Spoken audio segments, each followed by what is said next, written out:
Hello, Sis Edsel. Eto na yung bulaklak mo. Nag-ilaw na siya. Yan, ang ganda na. Pero dito sa baba, hindi ko lang alam na baka may problema siya dito sa kanyang sa kanyang solar. Bukas pagdating ng anak ko, ipaayos ko.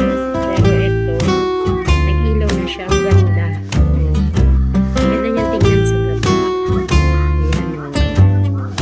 Very colorful sa aking harapan ng bahay. Diba? Yan. Sensei, thank you. Naging makulay ang aking hardin sa aking harapang bahay. Hanggang ngayon, Christmas na kami. Sabi nga, araw-araw ay Pasko. Diba? Araw-araw ay masaya. Nandito pa yung mga decoration. Yan, di ba si Santa Claus? Ayaw pang umalis sa loob ng bahay namin. Ciao! Ito pa yung aking dalaman. So, dito sa gabi ay syempre mapapansin yung kulay. Matingkad yung kulay ng bulaklak ng sunflower.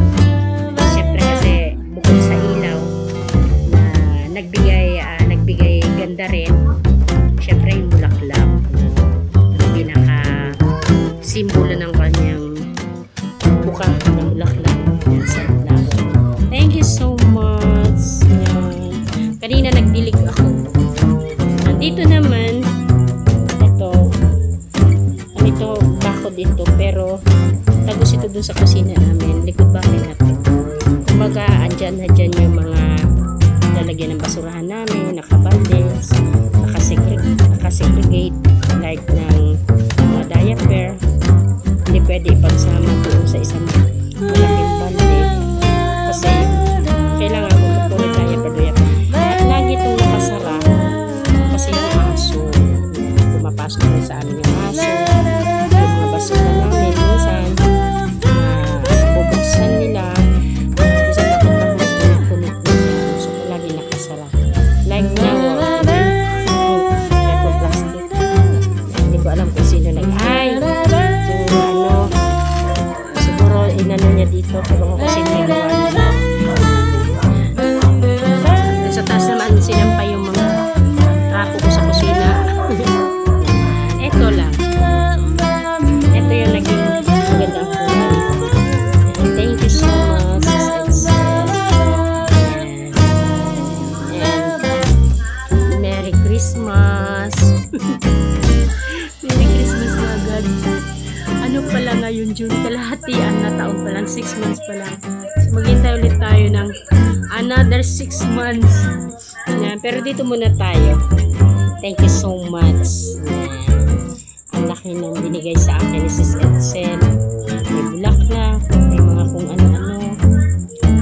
Ayan talaga. Hindi ko alam kung paano makakaganti sa'yo. Sa napakabait ko, napakano ng Diyos. Ang dami kong nalaman about sa'yo. Talaga. Behind the camera. Sa personal life, talagang todo mabait ka lang. Walang masabi sa'yo. Saludo ako. Thank you so much, Sis Edsel.